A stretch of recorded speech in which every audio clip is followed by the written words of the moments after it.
Gracias, presidenta. Con su permiso, saludo a mis compañeras y compañeros amigos senadores. Realmente la parte de fondo de la discusión de esta ley de ingresos y del paquete económico en general tiene un punto central a partir del cual se da todo lo demás, y es el tema de crecimiento económico.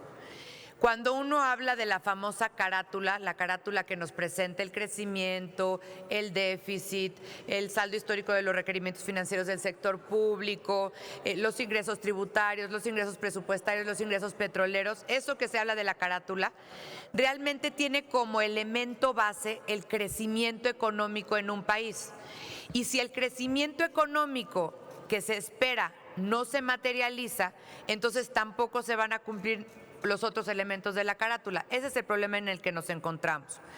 Hace un año exactamente estábamos aquí y les decíamos al gobierno, no tenemos elementos, no vemos elementos que nos permitan creer, quisiéramos, pero no los tenemos, que vamos a crecer 2.5%. Es decir, ahorita tendríamos que estar creciendo 2.5%.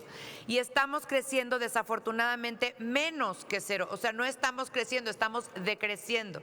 De acuerdo al INEGI, el primer trimestre la economía mexicana creció menos 0.2%.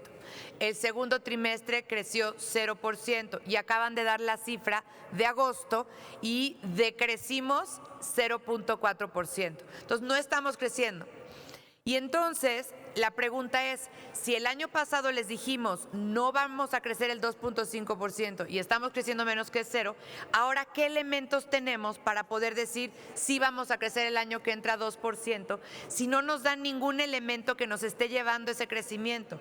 Y entiendo que aquí todos están preocupados por el tema de presupuesto y si se va a agua y si se va a agro y si se va a dónde se va, pero la madre de que tengamos presupuesto es que se cumpla el crecimiento, que se cumplan los ingresos, y eso no va a suceder. Entonces, esa es la preocupación fundamental de nuestro grupo parlamentario, que es que no se cumpla la variable central de crecimiento económico.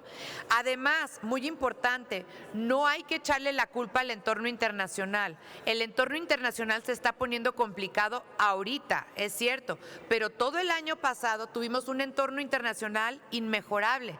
El sector industrial de Estados Unidos creciendo al 4, luego pasó al 2, tenemos las principales economías del mundo creciendo de manera sincronizada, y al final del día aquí en México no tomamos las decisiones correctas para estar creciendo y por eso no estamos creciendo. Y el tema es, ¿y qué va a pasar de nosotros? ¿Qué va a ser de nosotros? ¿Qué va a ser de los mexicanos el año que entra? Que además se materialicen muchos riesgos a nivel internacional.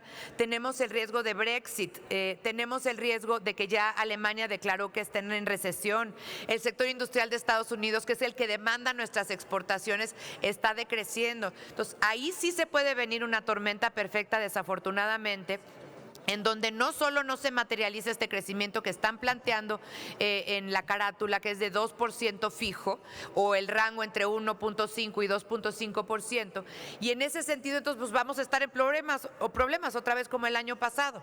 Ahora, ¿cómo los estamos resolviendo? ¿Cómo los pretende resolver Hacienda?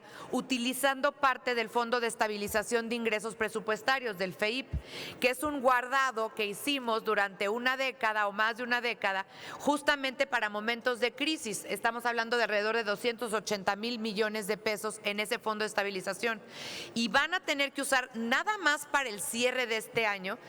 Nos lo comentaba antier el subsecretario de Hacienda, 130,000 millones de pesos calculan a hoy, puede ser más.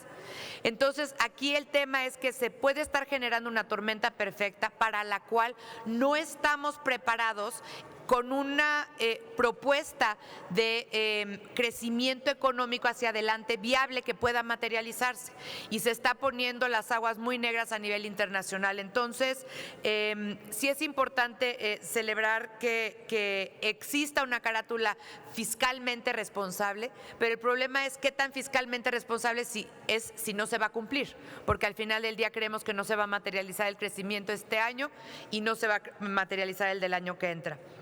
Qué bueno que estén reconociendo ya los primeros resultados de la reforma energética. A mí eso me da gusto, la verdad, porque como hemos dicho en esta tribuna, no se ha descubierto otro financiamiento que no sea público o privado. Y la decisión que se tomó en este gobierno es meterle financiamiento público a Pemex cuando lo que se necesitaba era financiamiento privado. ¿Y por qué? Pues porque al final del día, si le seguimos metiendo puro financiamiento público a Pemex, lo que se pone en riesgo son nuestras propias finanzas públicas, las del país.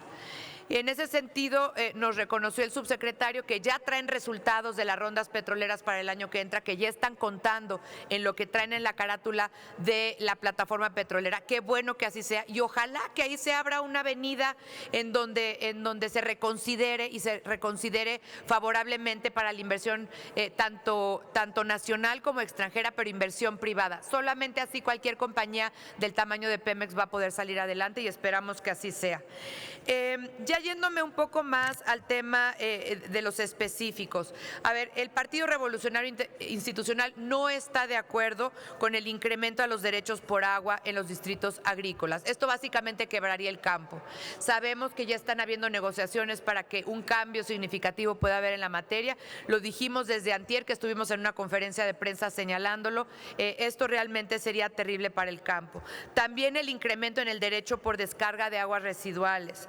También, y se los digo otra vez como se los dije el año pasado, nos dicen que no van a aumentar impuestos. Sí van a aumentar impuestos, se va a aumentar el impuesto al ahorro. Cualquiera que esté ahorrando, chiquito, grande, mediano, va a tener un impuesto mayor que pagar.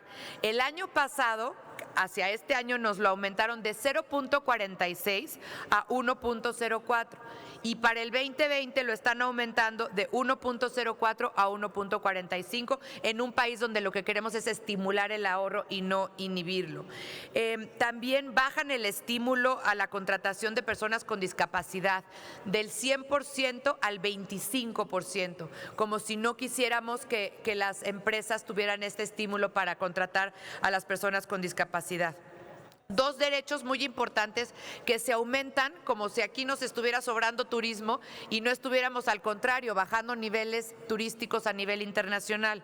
El derecho al no residente sube de 558 a 855 pesos, o sea, más del 53%, y el derecho de prestación de servicios de migración, que es básicamente lo que llega vía aérea, sube de 77 pesos a 380 pesos, casi 400%.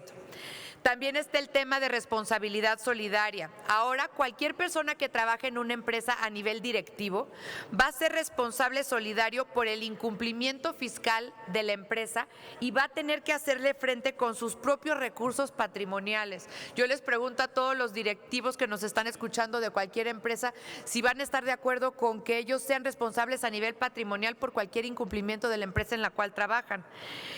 También el tema de ventas por catálogo, sí hay que decirlo muy claro.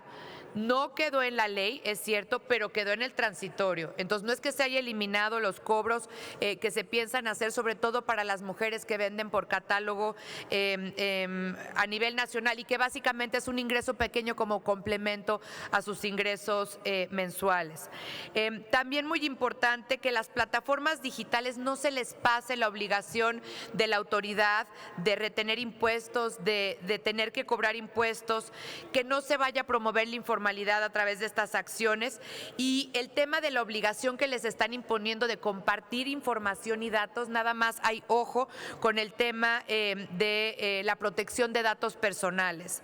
El tema de que los asesores fiscales tengan que revelar sus estrategias, pues también creo que es un tema riesgoso para esa industria, pues es como si a cualquiera de nosotros nos piden que de antemano revelemos nuestra estrategia en una negociación, pues eso es algo que no es adecuado.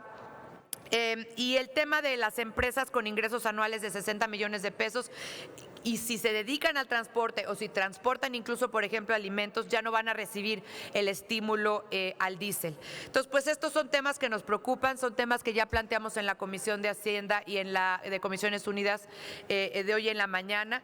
Por eso es que no estamos, al menos en la minuta como está hoy, en posibilidades de votarla favorablemente. Si hubiera espacio a cambios, si hubiera espacio a mejoras, si hubiera espacio a modificaciones, como siempre estamos dispuestos a sentarnos, a platicar y a tratar tratar de que el paquete económico 2020 sea un paquete realista, que el crecimiento sea el esperado y el viable para una economía como la mexicana, que hoy se encuentra creciendo debajo de cero y que va a enfrentar un entorno internacional extremadamente complejo, y sobre todo en donde se apoyen a los distintos sectores de la población mexicana para lo que quieren, que es simplemente trabajar, hacer su vida, sacar a las familias mexicanas adelante. Para eso cuentan con nosotros y por eso estamos dispuestos a platicar a lo largo del día las distintas reformas que les estaremos proponiendo en lo concreto. Muchas gracias, compañeras y compañeros.